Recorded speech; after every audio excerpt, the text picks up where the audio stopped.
네.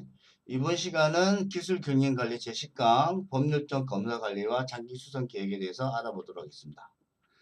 자, 이번 시간은 우리 총 강의를 복습하는 시간으로 보시면 돼요. 그래서 뭐 앞번 시간을 다시 리플레이해서 보셔도 되겠지만 이번 시간은 썸머리하고 한번 쭉 훑어가는 시간을 가져가도록 하겠습니다. 그래서 법률 관리에 우리 앞전 시간에 배웠죠?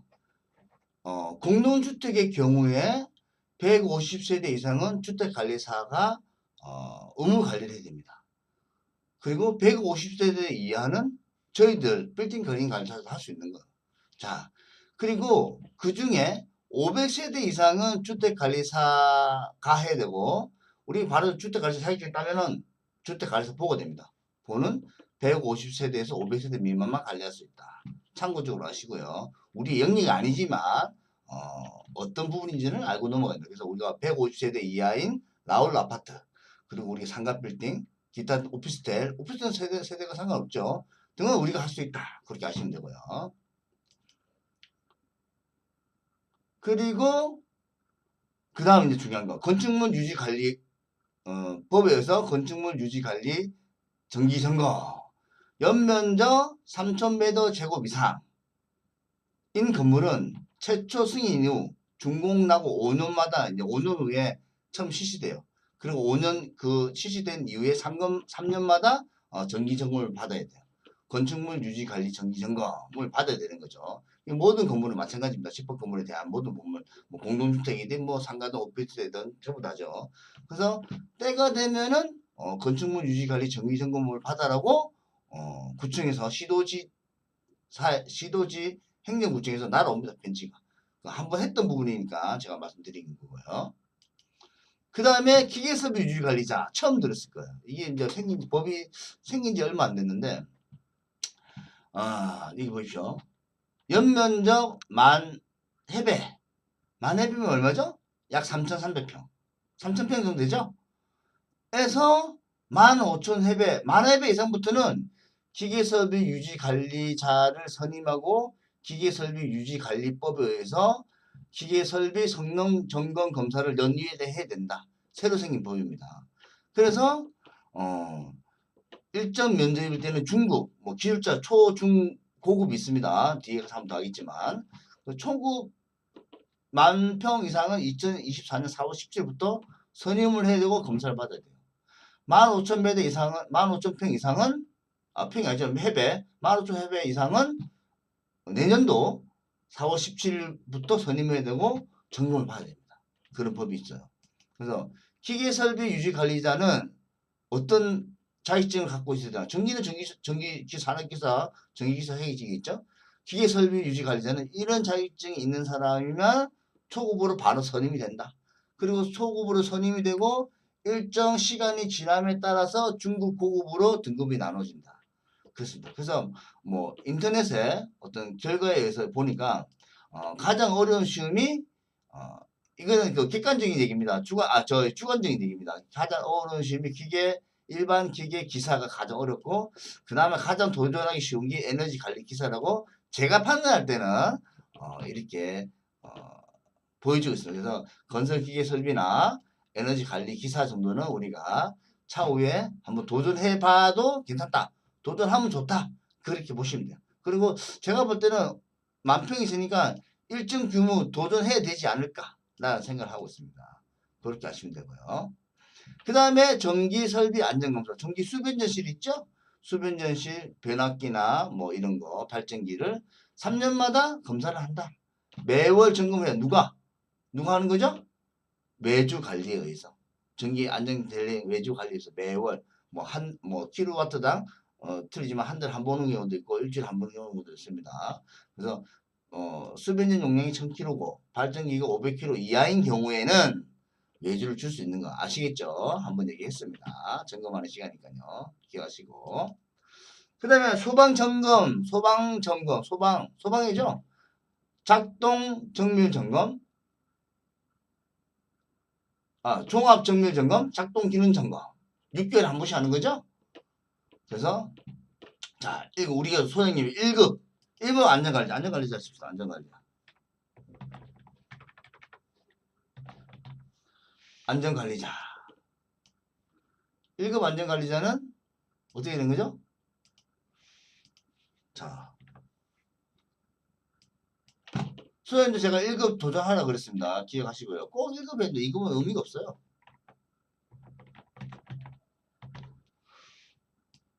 됐나요? 그래서 1급 안전관리자는 11층 이상이면서 11층 이상이거나 죄송합니다. 11층 이상이면서 1.15,000 해배 이상인 건물. 이해하셨죠? 이런 거는 무조건 1급 써야 된다. 그리고 2급은 스프링클러가 있으면서 저기 뭐죠? 15,000 이하. 2급은 왜 줄 수 있다 그랬잖아요. 그래서 이렇게 한 번씩 점검을 한다 하시고요. 그 다음에 승강기 검사. 연 1회에 검사를 하고 월 1회에 우리가 검사를 해서 거기 승강기 종합정보에 올린다. 연 1회 검사는 승강기 안전공단에서 와서 검사를 한다. 그리고 우리 승강기 안전관리자 온라인으로 받아야 되는 거 잊지 마시고요. 그리고 주차 설비 정기검사. 기계식 주차장이에요. 이거는 타워형 기계식 주차장. 그래서 2년에 한 번은 무조건 주차장 관리법에서 주차 설비를 정기검사 받아야 된다. 이해하시고요. 그 다음에 도시가스 시설 검사. 이거 안 했던 건데요. 그래서 도시가스 시설 검사 또한 이렇게 있는데 정기 검사, 그 다음에 정확기 분해 점검 이렇게 3년마다 또는 4년마다 한 번씩 하고요. 그 다음에 연일에 검사를 하는 겁니다. 정확기가 이렇게 됐습니다. 정확기 이렇게 검사하는 거죠. 외주 주면 되고 이것도 외주입니다. 근데 우리가 어떤 건 있는지 알아야 되니까 한 번 더 복습하는 시간에 말씀드렸지 않습니까? 그 다음에 정화조 청소 기억나시죠? 연면적 2,000m 제곱 이상인 경우 건물은 연일에 지자체에 청소해서 보고해야 된다. 그 다음에 수질 방류 검사. 정화조에 물이 나오잖아요. 그것 또한 보고해야 된다. 근데 외주업체가 다 해주니까요. 정화 청소하면서 다 보고해주니까요. 그렇게 아시면 되고요. 그리고 수질 검사. 수질 검사 뭐죠? 저수조. 저수조 수질 검사죠? 물론 뭐 고가 수조도 있고 뭐 다른 거 있죠. 우리는 대체적으로 저수조를 얘기하는 겁니다. 저수조 수질 검사. 그래서 저수조 검사는 상수도는 연 1회 물탱크 청소하면서 하는 거죠? 물탱크 청소하면서 합니다. 그러면 그 업체들이 다 알아서 해줍니다. 우리는 알고는 있어야 된다. 한 번 더 점검하는 시간이니까요. 그 지하수를 파서 쓸 때가 있잖아요. 그때는 3년에 한 번씩 한다. 지하수는. 저수조 청소 연 2회. 6개월에 한 번씩 한다 그랬죠? 봄, 가을로. 그리고 저수조 청소하면서 수질 검사도 같이 한다. 이 사람들이 그렇게 하시면 되고요. 외주 주는 겁니다. 다 노베어. 기억하시고. 소독. 연면적 2,000m 제곱 이상인 건물은 소독을 해서 보건소에다가 신고해야 된다. 소독 필증을 발간하고 다 외주 주면 되겠죠? 한번 했던 거고요. 그 다음에 위험물 안전관리. 요거 좀 잘 없는데 석유 탱크. 기름으로 뭐 발전기를 돌리거나 큰 기름이 있거나 또는 LPG로 돌렸을 때 얘기하는 거예요. 연 1회 이상. 이 교육은 소방서에서 교육만 이수하면 돼요. 안전관리자. 이런 겁니다. 보셨죠? LPG 탱크 큰 거. 기름 탱크 큰 거 있는 경우에. 그런 경우, 뭐 쓰는 경우가 있습니다. 종종. 그런 경우에는 받아야 된다. 그 다음에 이제 장기 수선 계획과 건물의 생애 중에 장기 수선 계획. 장기 수선 계획은 왜 해야 될까요? 오래 쓰기 위해서. 건물을 제가 건물 관리 왜 한다 그랬죠? 장수 명화. 오래 쓰는 거와 플러스 재산의 가치를 극대화하기 위해서. 이름을 거치기 위해서. 그런데 자, 건물의 내용연수 건물을 총 사용하는 연수가 몇 년 들어갔어요? 에버리지 55년. 그 55년 동안 비용을 분석한 결과 태어나서 죽을 때까지 부서질 때까지 예? 비용 중에 83%가 약 유지 관리에 드는 비용이다. 그래서 이 건물을 55년 동안 최초 준공 상태 또는 그 이상으로 유지한다. 건물은 움직이지 않는 생명체와 같다. 비용이 들어간다. 그래서 장기 수선 계획을 세워야 된다. 그 얘기죠. 자, 이제 장기 수선 계획을 세우기 위해서는 내역연수라는 단어를 알아야 돼요. 내역연수. 내역연수. 한번 읽어보시죠. 물리적 내역연수, 기능적 내역연수, 경제적 내역연수, 뭐 법률적 내역연수도 얘기하지만 어쨌거나 세 가지 내역연수를 주로 나눕니다. 그래서 한번 읽어보시면 알고요. 그 내역연수가 뭔지, 내역연수 그냥 사용할 수 있는 기간이죠. 언제까지 어떻게 사용할 수 있느냐? 그 연수가 얼마냐? 그럼 그래서 뭐 내역연수 건물이면 건물의 내역연수 얼마죠? 50원 얘기했죠. 그럼 건물의 공정별로의 내역연수는 어떠냐? 공정별 내역연수를 알기 위해서 이 내역연수를 알아야 된다.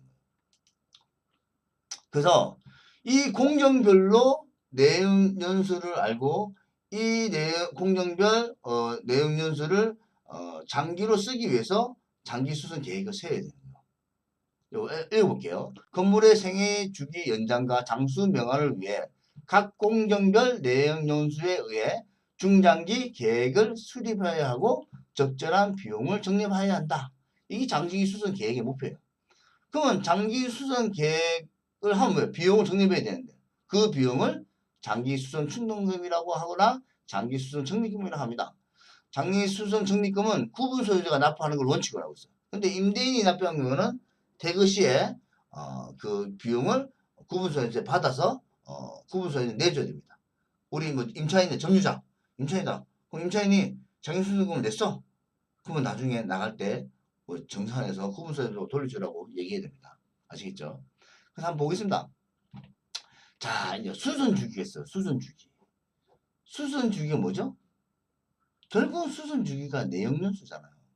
여기 보시면 물리적, 기능적, 경제적 내역연수 어느 게 해당되겠죠. 내역연수. 수선주기. 수선은 100%. 100% 바꿔야 돼. 몰타르 마감. 뭐죠? 미장 마감. 아시죠? 아, 10년에 한 번씩 바꿔야 돼. 깨지고 그러니까. 방수. 무슨 방수 있잖아. 방수 15년, 20년 되면 방수 한번 싸게 해줘야 된다. 이때 되면 그 100%다.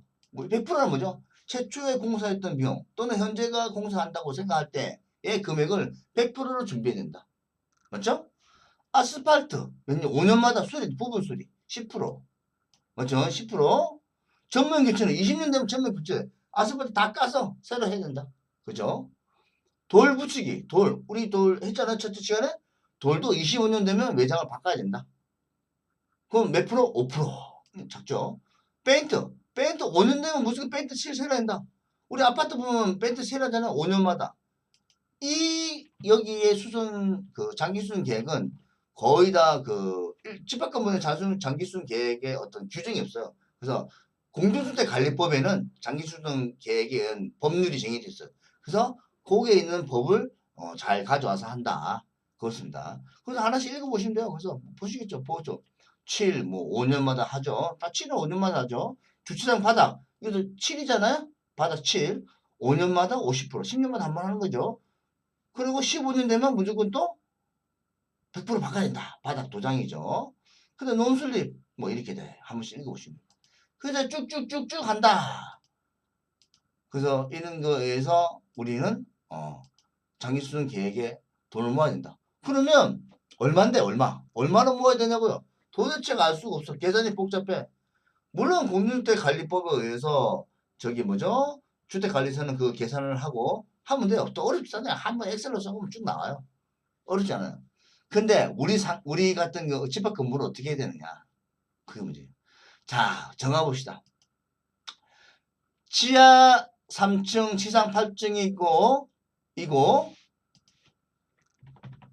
연면적 99,000m 제곱, 약 3,000평인 건물의 경우는 얼마 정도 받으면 됩니까? 이때 제가 앞전 시간에 말씀드렸지만 공동전기료는 얼마면 적당하다 말씀드렸죠? 공동전기료 얼마죠? 400원에서 500원. 물론 계절 따라 틀립니다. 그러면 자 400원이라고 생각합시다. 400원, 500원. 그러면 1층에 제가 한 칸이 보통 몇 평이라고 그랬죠? 15평에서 17평이에요. 그러면 전용이 15%면 분양은 얼마죠? 30평. 맞죠? 30평. 그러면 계산해 볼게요. 30평, 분양 면적 30평일 때 30평 곱하기 500원. 3, 5, 15, 15,000원.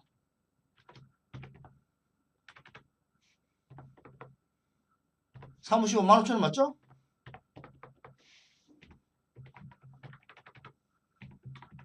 이 정도면은 데미지가 없다.